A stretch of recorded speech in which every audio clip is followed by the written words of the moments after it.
شالوم شالوم شالوم بيتسب إجابير عملاق سلام تسقى محرتنا كريستوس مسكولهم يو أنا عاكم سلاح الديني ناي معلتك على البروغرام نايو لوم دما نزم معلتن كافولك على بأملاخ ممهار سبليو بأملاخ ممهار أبي وات كابت وانن أقداسن بلوص نابرازن بركة كابت بلوص أملاخ ممهاريو تمهاراي ببهري ون ممهوري إزمسل كم ميكانيك زمهار ميكانيك كاب دكتور زمهار دكتور كاب بروفيسور زمهار بروفيسور مخنياتو تمرت مالت مكفال مالت سلازخونه ممرك مهركا كله ابو زولو خلت ابو زولو فلطت ابو زولو حيلي بتزمهركا تمرت غيرونا باخا يزحلفو سلازي ابي هوت اغزابير املاخ فطرت كابوكم مهارو فتيو كابت بلوص املاخ زتمهار سب دما ابي اغزابير زولو حبتي يقدح مالتيو سلازي اب املاخ زولو حبتي كنقدحن كنطقمولن ابي هوت ندلن تدا خوينا منم امراص خالي يلن كابتي لعل ممهار يدلينا مصحف قدوس إسياس 54 كم زبل قصي 13 كلاتهم دقخي بእግዚአብሔር كمهاريوم سلام دقخون عبخو خون يلو ريخو محوات سب كاب እግዚአብሔር مستمهاره وصيت كاب املاح ممهارو اب هيوتو مجمرتا سلامو عبي يدخون سلام دقخي عبخو خون يو نمنتاي كابتي اب سلام زنبر املاح كابتناي سلام املاح يمهارو سلازولو እግዚአብሔር جهوفا شالوم سلازخونه ناي سلام املاح سلازخونه كابو زتمهاره زبل كل سلام يزقدح عرفتي يزقدح حقوسي يزقدح سلازي بحقي سلامنا عبو خون نهيوت ابز عب سلام كوينا كنبرا بحقوس ندل ندحر كوينا نزا عب سلام وانون بعل بيتون እግዚአብሔር مو كابزوانان بعل بيتن ناي سلام املاخ كي قارصنا نمهر كاب املاخ ممهر ابلوص غدنا ابلوص هيوت ابلوصن لعلن زبلن نابرا نرسخا كم ترخبا يدغبركا سلازي اتلوعل بعلوكا كابو خنمهر دي بقالنا نحنا جنت استخفتلنا افدغ شلل عين بولو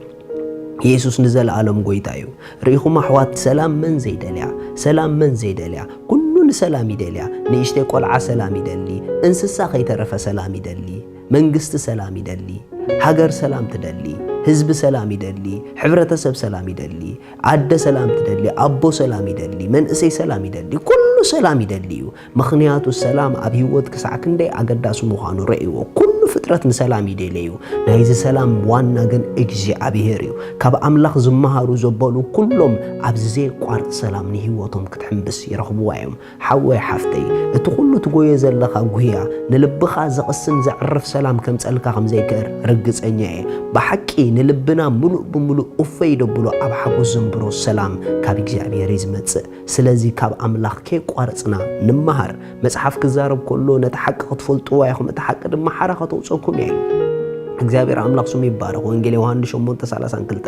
ረይሕዋት ኣብናይ ሓርነት ጎደና ዘምብረካ ነዛ ሓቂ እዚኣ ከይቋርጽካ ትመሃራን ትኾንካያ እዛ ሓቂ ድማ ናይ እግዚአብሔር ፍልጠት እዩ ስለዚ ናይ እግዚአብሔር ፍልጠት ዘለዎ ሰብ በአምላክ ዝመሃር ሰብ ኣብ ሓርነት ይዝነብር ሓርነት ዘለዎ ህይወት ድማ ዝመስልዎ የለን አገዲዱ ዝገዝእን አገዲዱ ዘጨንቅን ኃይል ዘይብሉ ጎደና ማለት እዩ ሪኻ ኣብናይ ሓርነት ጎደና ዝነብሩ ሰባት ዝደልዩ ወንበር ዘይደልዮም አይመልኮምን እዩ ዝደልዩ ወንበር ዝጸልእዎ አይገዝኦምን እዩ ዘይትደልየ ነገር ንህይወት ካንተ ዳ ዝመጠካ ኮይኑ ንህይወት ካንተ ዳ ዝጎተክ ኮይኑ ኣብ ዘይትደልዮ እንተ ዳ ዘንብረክ ኮይኑ ኣብ ሓርነት አይትነብርን ዘለኺ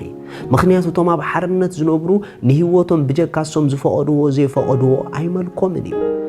ነታን ሓራኽን ወጽእ ክርስቶስ ሓራውጪና ይዝብል መጽሐፍ ቅዱስ ኣሕዋተይ ናይ እግዚአብሔር ፍልጠት ናይ እግዚአብሔር ቃል ኣብ ሓርነት የንብር እዩ ስለዚ ካብ ጭንቀት ሓራኽት ኮኑ ካብ ወልፍ ሓራኽት ኮኑ ካብ ዘይድለ ሕማቕ ነገራት ህይወትኩም በሓርነት ክትነብር ካብ ጸልማት በሓርነት ክትነብሩ ትደልዩ እንተደኣ ኾንኩም ካብ ሕጊ በሓርነት ክትነብሩ ትደልዩ እንተደኣ ኾንኩም ካብ አምላኽ ከይቋረጽኩም ተማሃሩ ካብ አምላኽ ዝመሃር ካልእ በሓርነት ጥራሕ ዘይኮነ ዝነብር ሓያል እዩ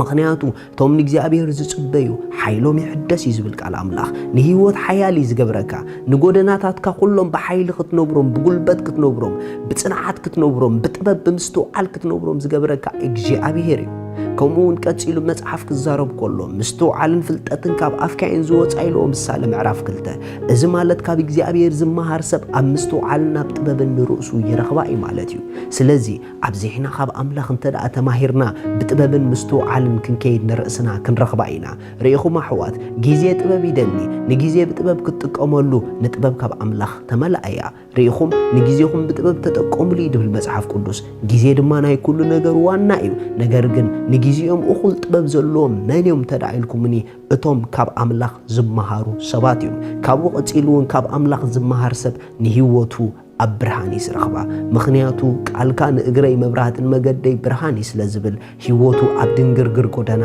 ኣብ ናይ ምልክት ሕቶ ጎደና ኣይረኽባን እዩ ስለዚ ብርሃን ናይ ግሉጽነት ምልክት ስለ ዝኾነ ኣብ ግሉጽ ዝኾነ ጎደና ህይወትኩም ክትመላለስ ካብ ሽፉንን ስውሩን ነገር ክትወጹን ከተምልጡን ትደሊ ተኾንኩም ካብ ኣምላኽ ከይቋረጽኩም ተመሃሩ እግዚአብሔር ካብኡ ክትመሃሩ መንገዲ ከፊትልኩም እዩ መንፈሱ ይምህር እዩ በቤተ ክርስቲያን ይምህር እዩ በቅዱሳን ይምህር እዩ በጽሑፍ ይምህር እዩ ስለዚ እቲ እግዚአብሔር ዘዳልወልና ትምህርቲ ንኽሰብሞ ኣብ ዝበለጸ ጎደና ንርእስና ክንረኽባ ኢና ካብ ኣምላኽ ንኽትመሃሩ ግዜ ዓዲኩም ከም ለባማ ተመላለሱ ኢየሱስ ንዘለዓለም ጎይታይ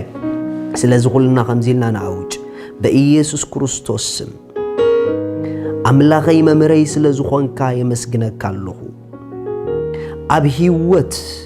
ካባኻ እናተኻፈልኩ ስለ ዝነብር የመስግነካ ኣለኹ ኩሉ ግዜ ብብሉጽ ጎደና ጥራሕ ስለ ዝኸይድ የመስግነካ ኣለኹ ኣምላኸይ ህይወተይ በኣኻ ስለ ዝሰልጠነት ናይ ህይወተይ መምህር ንስኻ ስለ ዝኾንካ ኣብ ዘመን ህይወተይ ኩሉ ኣብ ብሉጽን ክቡርን ነገር ጥራሕ ስለ ዝርከብ የመስግነካ ኣለኹ አሜን ኢየሱስ ክርስቶስ ጎይታ እዩ ንጎይታ ዘይተቀበልኩም እዛ ጸሎት እዚኣ ጸልዩ ምሳይ ጎይታ ኢየሱስ ክርስቶስ የመስግነካ ኣለኹ ስለ ኃጢአተይ ከም ዝሞትካ የአምን ኣለኹ ዋጋይ ከም ዝኸፈልካዮ የአምን ኣለኹ